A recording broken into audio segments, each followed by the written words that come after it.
That's almost the speed of sound, and more than 150 kilometers an hour faster than this plane was designed to withstand. It's rolling over rapid descent. They can't recover now. At that speed, the plane is no longer able to hold itself together. And that sound, that's the sound of the plane coming apart.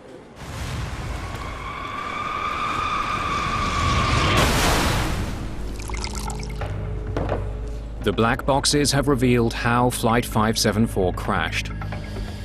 But they also raise crucial questions. It's just one error after another. There was ample opportunity, ample time for the pilots to correct the situation.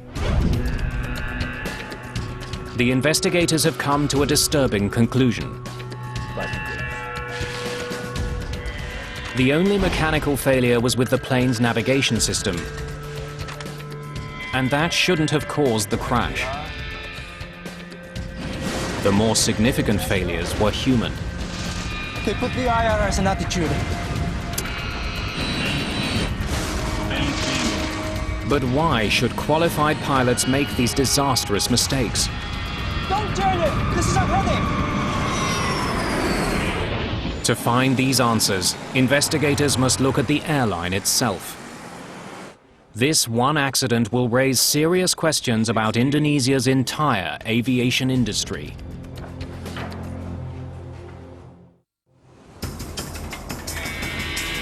Investigators turned their attention from the actions of the pilots on Flight 574 to the airline that employed them, Adam Air. They meet with the owners. France Wings. Adam Air was founded in 2002 by a wealthy businesswoman named Sandra Ang. Ang named the airline after her son, Adam, whom she also appointed as the company's president. We need to know more about your training program. The investigators interview Adam Air pilots. Did the airline provide any training on recovery procedures in the event of an IRS failure? No.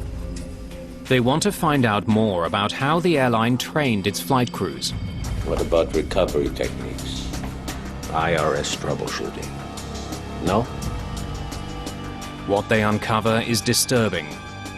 We could not find any evidence that the pilot was properly trained when they have a sudden disengaging autopilot or when they're flying with the IRS failure. Thank you, gentlemen, for your time.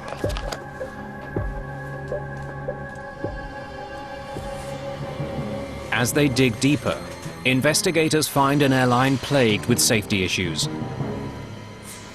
11 months before the Adam Air crash, in February 2006, another Adam Air plane, Flight 782, flew off course the same way as Flight 574. That crew was also getting faulty navigation data. But they couldn't even reach controllers on the radio. They couldn't get directions. They were badly lost for 3 hours. The crew was trying to find where they were. The ATC was trying to find where they were. And they were over the water. Like Flight 574, they had a malfunctioning IRS. In the end, the plane landed almost 500 kilometers south of where it should have been. They just continued until they found an island. And they had an airport, and then they said, okay, we have to land there, otherwise we don't know where we're going to go. And they landed, and they didn't know exactly where they were until they landed. 6 months after Flight 574, the European Commission banned all Indonesian airlines from flying to Europe. That sent a very strong message to the whole world that we, the European Union, believe that all Indonesian airlines are unsafe and you should not fly on them. Then in March 2008, there's another accident involving Adam Air, this time in the city of Batam. And the airplane slewed off the runway, came to rest on the side. The evacuation was a bit strange. nose lights were deployed, and that was the final accident. And after that, I think everybody said enough's enough, you know. People who did care, people who were wanting to shake up the industry and reform it and improve it, were horrified that the situation had been so bad within Adamair and that the authorities had allowed such a situation to continue and deteriorate. Immediately after the crash in Batam, the Indonesian government suspended and then ultimately revoked Adamair's license to operate. It is also apparent that Adamair isn't the only Indonesian airline with problems. Prior to the Adamair crash, Indonesia experienced a bad crash about every year to 18 months.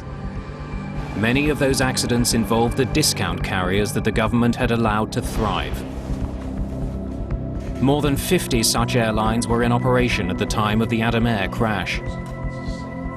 The problem, though, was that this expansion occurred in a way that was not properly monitored, not properly regulated by the government.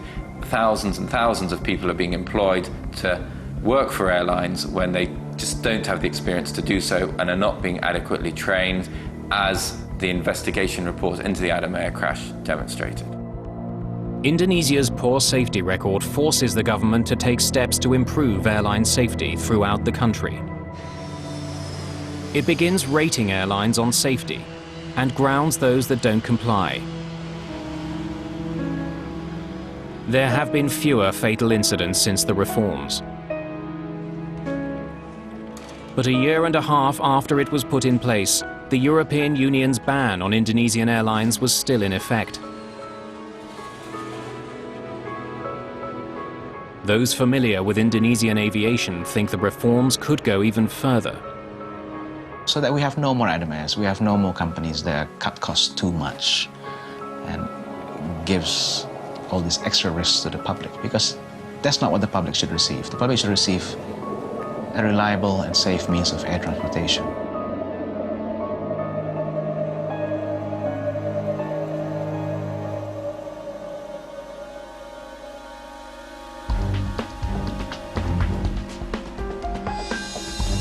Don't touch the remote, there's no commercial break coming up, but another gripping episode of Air Crash Investigation. Ditch the plane. Fasten those seatbelts.